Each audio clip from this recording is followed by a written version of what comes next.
Olá, brasileiros, brasileiras. Meu nome é Marlene de Souza Soca Sazan. Sou natural de Laguna, Santa Catarina. Estou morando atualmente em Criciúma, sul também de Santa Catarina. E fui assistir ao filme da história de Rubens Paiva, assassinado pelos militares das nossas Forças Armadas do Brasil, sim, na época da ditadura militar. O nome do filme, Ainda Estou Aqui. Fiquei muito emocionada porque eu fui presa pelos militares. Não cometi nenhum crime, não roubei, não assassinei, não ofendi ninguém. Eles simplesmente me sequestraram na avenida, numa avenida lá em São Paulo, bastante conhecida, e me carregaram para os centros de tortura. Imediatamente comecei a sofrer tudo isso. Então, essa minha vivência, sendo presa, fez com que eu ficasse muito emocionada com o filme sobre o Rubens Paiva. Eu fui presa em 10 de maio de 1970, e estava presa lá em São Paulo, no presídio Tiradentes, enquanto que em janeiro é que acontece o desaparecimento de Rubens Paiva. Então eu estava lá, estava presa lá. Não ficamos sabendo do ocorrido porque a censura foi muito monstruosa mesmo, não dizia nada e nós nem ficamos sabendo. Eu conheci o monstro da ditadura de 64, ditadura militar. Eu conheci esse monstro pelas suas entranhas, porque eu estava lá, eu fui torturada bastante, passei pela cadeira do dragão, que é uma cadeira elétrica onde a gente leva choques. Eles me despiram completamente, fiquei de calcinha porque eu estava menstruada, senão eles tiravam também a minha calça. E sentada assim numa placa de metal, e eu levava choques por todo o corpo. Isso aconteceu durante horas, eu não sei precisar, mas eu fui presa no dia 10 de maio, e era uma tarde, 3 horas, 2 por aí, que eu fui levada para as torturas, e fiquei a noite inteira, o dia e a noite inteira, só me levaram para dormir ou para o quarto umas 6 horas da manhã. Foi quando eu fui levada para o quarto. Outros tipos de tortura muito usados eram a palmatória, que era aplicada nas palmas das mãos e nos pés. Como ela não era cortante, mas era aplicada com muita violência, a violência era tão grande que arrebentava as veias das mãos e dos pés, ocasionando uma hemorragia interna. Fiquei com os braços roxos por muitos dias, até o cotovelo, bem como os pés, e havia muita dificuldade para andar. No pau de arara, ficávamos pendurados várias horas, às vezes até dias, e continuávamos levando choques elétricos em todo o corpo. Como nós ficávamos pendurados com a cabeça para baixo, então eles introduziam água no nariz da gente a partir de uma vasilha colocada na parede, no alto, e que vinha aquele líquido, água, para o nosso nariz, para nos atrapalhar bastante, causava muito sofrimento. No afogamento, a nossa cabeça era empurrada ou para um balde d'água ou para um tanque cheio d'água. Os torturadores contavam o tempo e iam aumentando, né, a contagem cada vez que empurravam a nossa cabeça.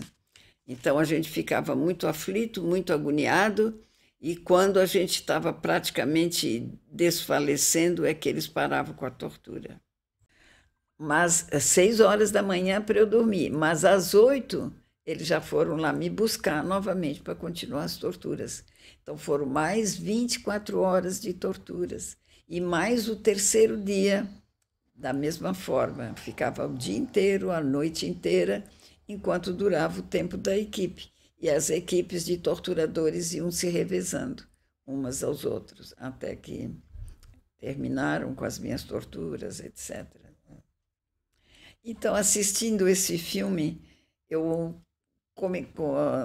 isso me colocou em contato com todo o clima. Eu fui presa no dia 10 de maio de 1970. E o Rubens Paiva foi preso e desaparecido em janeiro de 1971, no ano seguinte. Eu não estava nenhum ano presa quando aconteceu isso com o Rubens Paiva. Então, o meu impacto com o filme, o sofrimento da Eunice, esposa de Rubens Paiva, cuidando dos seus 5 filhos, cuidando da administração da casa e tudo, me tocou profundamente. E as tentativas dela de esconder dos filhos, porque nem ela sabia o que ele estaria passando, nem ela sabia. Então, tudo isso me lembrou por quê? Por que me tocou profundamente? Porque eu também fui como companheira, camarada, do Paulo Stuart Wright, um catarinense nascido em Joaçaba, tinha um ano mais do que eu, estaria hoje com 91, 92, por aí, não tenho certeza de sua data de nascimento. Ele foi preso, se não me engano, em 73 e foi torturado até a morte. A sua morte não foi de tiro, de repente. Foi aos pouquinhos, como eu passei pelas torturas e vivenciei, imaginei tudo o que o Paulo passou. Então, isso me tocou profundamente, né, esse filme. E eu resolvi fazer esta gravação justamente para relatar mais coisas a respeito da ditadura que todo brasileiro precisa conhecer. Eu fiquei presa por 2 anos e 2 meses até ser libertada. E tive uma vida mais ou menos normal, porque eu me entrosei bastante com as companheiras que estavam lá. Como eu era dentista, e os problemas dentários eram muito grandes, tanto pelos companheiros presos, como pelos presos comuns, e eles precisavam de dentista, e só havia um dentista profissionalmente trabalhando ali. Então, eles solicitaram, os presos fizeram um abaixo-assinado para o presídio, pedindo que eu fosse lá trabalhar com eles, porque um outro preso também, dentista, trabalhou antes de mim. E depois ele foi libertado e ele não trabalhou mais no consultório dentário do presídio. Então pediram para eu ir lá trabalhar. E, olha, era tanto trabalho que eu trabalhava de manhã, de tarde e de noite, voltando de noite, lá pelas 10 horas que eu voltava, 9, 10 horas que eu voltava para a minha cela no presídio. Então, vivenciei esse tempo todo com a ditadura e tudo isso me veio à memória quando eu fui assistir o filme sobre o Rubens Paiva. E eu resolvi também fazer este vídeo relatando algumas coisas que eu passei e que aconteceram com Paulo Wright, também um catarinense assassinado violentamente pelos militares das nossas Forças Armadas, que até hoje nenhum militar fez uma autocrítica, nenhum militar pediu perdão aos brasileiros pelos crimes cometidos na ditadura de 64. Então, isso precisa ser revelado, porque eu testemunhei muita coisa. Eu fui testemunha. E também a gente lê e fica sabendo de muitos outros casos. Então, por isso é que eu resolvi gravar este vídeo e conversar com vocês, os brasileiros que estão me conhecendo.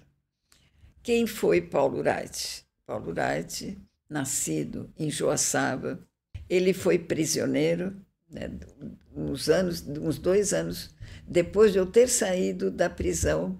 Eu não cheguei a me encontrar com o Paulo Wright.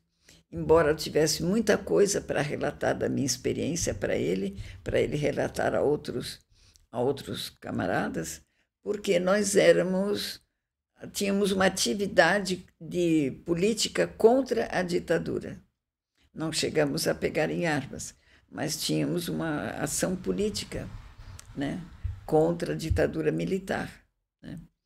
Então, a gente fazia tudo o que pudesse fazer que estivesse ao nosso alcance. Esse acontecimento foi parecido com o do Rubens Paiva e do Paulo Wright, meu companheiro de lutas, porque ambos foram torturados até a morte. E eu tenho certeza que o mesmo aconteceu com Rubens Paiva. O Rubens Paiva não deve ter colaborado com os torturadores, e eles torturaram muito até que ele morreu, tentando tirar do Rubens Paiva informações preciosas que poderiam valer para os torturadores, né? Então, o que era diferente do Rubens Paiva para o Paulo Wright é que o Paulo Wright era um militante da luta contra a ditadura, como eu também era militante da luta contra a ditadura. Ou seja, nós queríamos que o Brasil acabasse com aquela ditadura militar monstruosamente torturadora, assassina, causando muitas mortes no Brasil e muito sofrimento. Até hoje, então, me considero como uma brasileira que testemunhou tudo isso, tenho uma responsabilidade grande de também passar tudo isso à frente. Rubens Paiva foi preso, torturado, assassinado nas dependências de um quartel militar entre 20 e 22 de janeiro de 1971. Então, eu estava presa. Paulo Wright ainda não tinha sido preso. Ele vai ser preso em 73. Paulo Wright foi sequestrado nos primeiros dias de setembro de 1973 e foi assassinado sob tortura pelo DOI-CODE do 2º Exército em São Paulo. Um outro prisioneiro que sobreviveu às torturas relatou ter visto no chão da sala de torturas uma blusa que o Paulo estava usando na noite em que eles se encontraram numa viagem de trem, né? Esses detalhes são todos relatados. Se alguém quiser se aprofundar, é só procurar no computador que está tudo registrado. Então, ele viu a blusa do Paulo, então foi uma testemunha de que o Paulo esteve lá. Se ele está desaparecido, é porque foi morto e assassinado, morto pelos militares da época de 1974, e que até hoje as Forças Armadas nunca pediram perdão aos brasileiros pelos crimes que cometeram. E alguns desses crimes eu quero relatar aqui. A morte de Paulo Wright, também denunciada pelo preso político Otto José Filgueiras, em 1973. E o Coletivo Catarinense de Memória, Verdade e Justiça, né, que eu quero falar aqui para vocês, o que acontecia? Nós, brasileiros, em todo o Brasil, nós fizemos vários coletivos de memória, verdade e justiça, coletivo contra a ditadura militar, etc., pelo Brasil todo, para fazer esse trabalho que eu estou fazendo hoje, para deixar tudo registrado, para que não se perdesse, porque a ditadura jamais iria fazer isso, organizar, né? Relatar de modo algum. Então, esse comitê da anistia, ele organizou com o apoio da Comissão de Direitos Humanos da Assembleia Legislativa e também com a ajuda da Comissão Estadual da Memória e Verdade de Dom Helder Câmara, de Pernambuco, né? A Semana de Paulo Wright, para nós comemorarmos os anos da morte, do desaparecimento de Paulo Wright. Paulo Wright também foi desaparecido. Seu corpo nunca foi encontrado, né? Em setembro de 1973, Paulo Wright foi sequestrado pelo 2º Exército de São Paulo, preso e levado ao DOI-CODE de São Paulo, no qual o Paulo foi torturado e morto durante as primeiras 48 horas de cativeiro. De acordo com um dos amigos de Paulo, Oswaldo Rocha, que também foi preso e levado ao DOI-CODE do 2º Exército, a blusa do ex-deputado estava no chão da sala de interrogatórios onde foram torturados.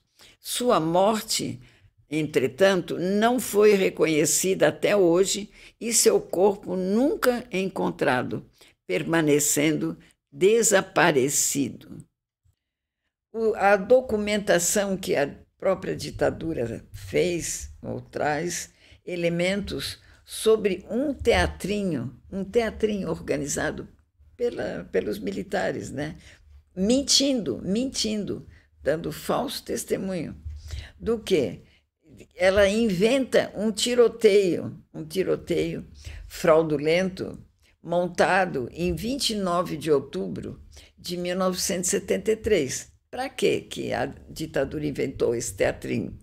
Para encobrir a morte do Paulo, não só do Paulo, as mortes de José Carlos da Mata Machado e de Gildo Lacerda, que também foram presos e também assassinados sob torturas pelos militares brasileiros no DOI-CODE de Recife.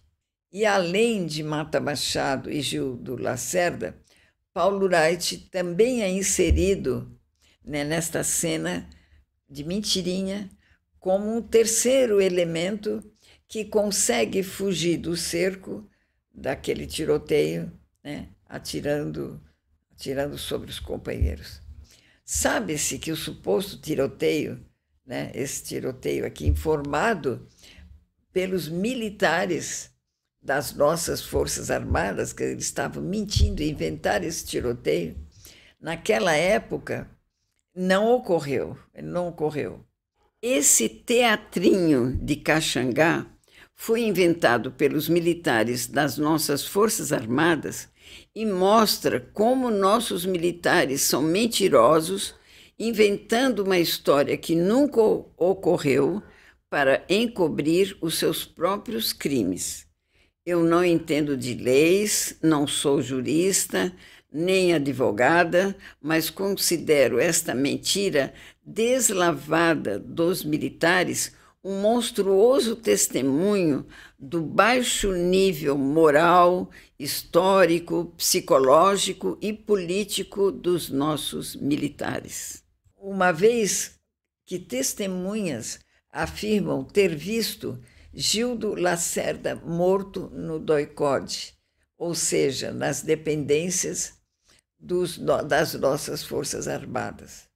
Documentos contêm novas pistas que indicam a passagem de Paulo Wright em Pernambuco e que indicam que o nome do Paulo ali naquele teatrinho foi inventado pelos militares das nossas Forças Armadas e que teria sido feito para ocultar a real causa da morte e do desaparecimento de Paulo Wright, né, em São Paulo.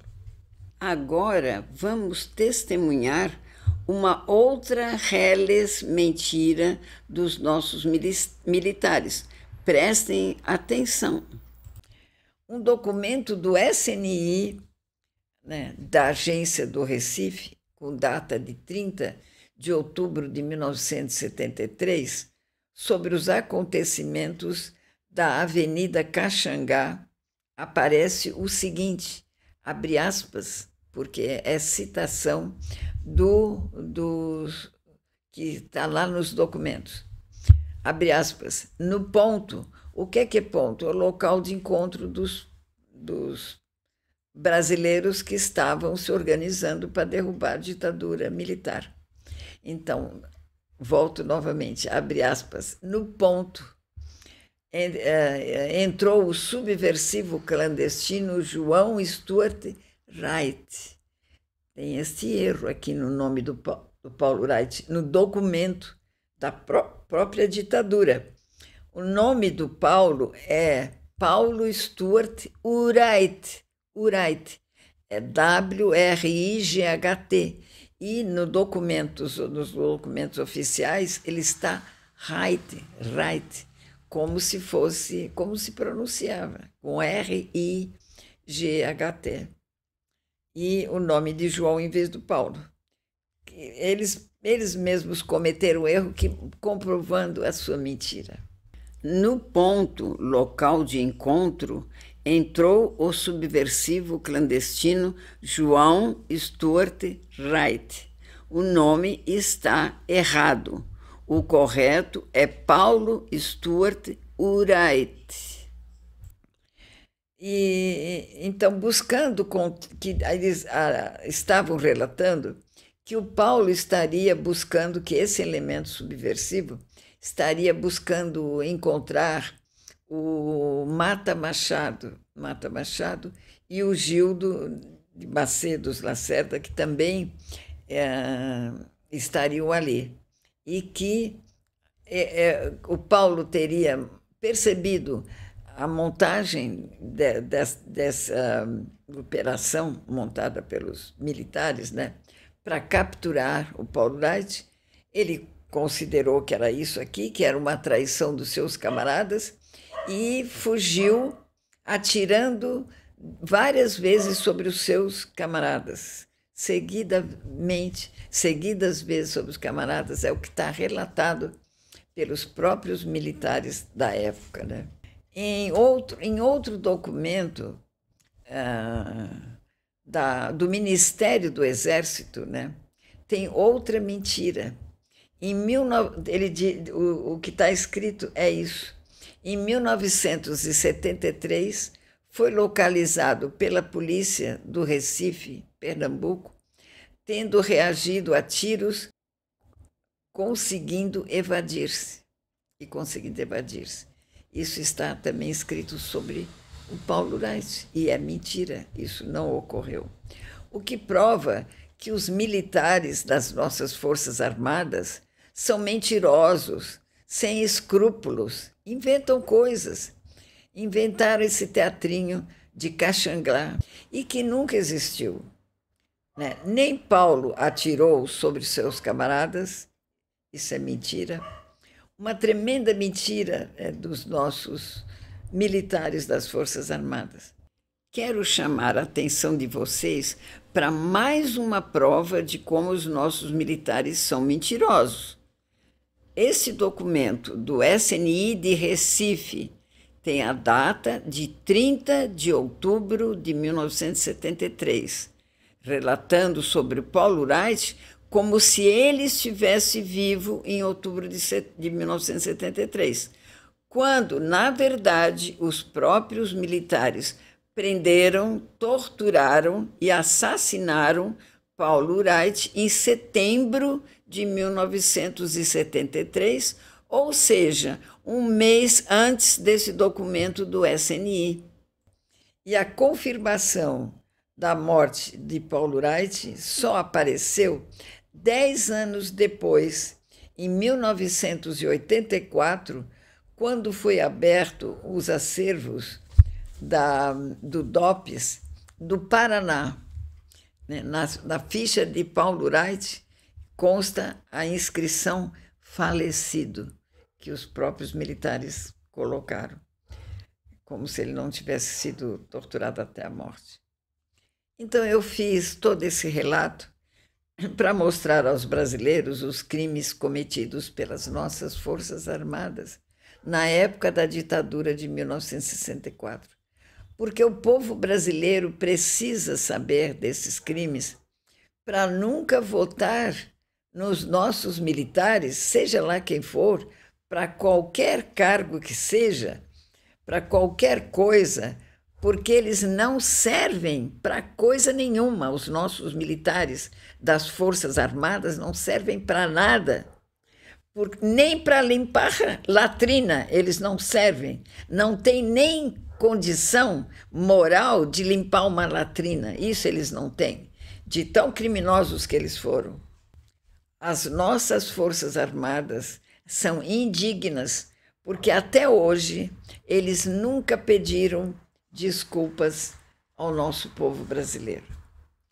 Aos 60 anos do golpe militar de 1964, um estudo aponta a morte de 1.654 camponeses, mortos e desaparecidos, como Paulo, como o Rubens Paiva, na época da ditadura. São os crimes. Os crimes precisam ser ditos para todos os brasileiros, para não confiarem nas nossas Forças Armadas. Elas não são dignas de confiança pelos crimes que cometeram e que nunca pediram desculpas ao nosso povo brasileiro. No Brasil, o termo desaparecido político, o que é que quer dizer? Ele é usado para designar um militante que teve participação política contra a ditadura, mas seu paradeiro é desconhecido, as circunstâncias do seu sequestro e assassinato nunca foram esclarecidas e seus restos mortais não foram localizados, e o que chamamos de crimes continuados. É isso que os nossos militares fizeram. Muitos desaparecimentos, entre aspas. As pessoas não foram desaparecidas, foram assassinadas. Então, muitos desaparecimentos foram realizados em espaços locais, legais, espaços como os DOI-CODE, né? Como os DOPs, quartéis, ou na Casa da Morte. Vocês nunca ouviram falar na Casa da Morte?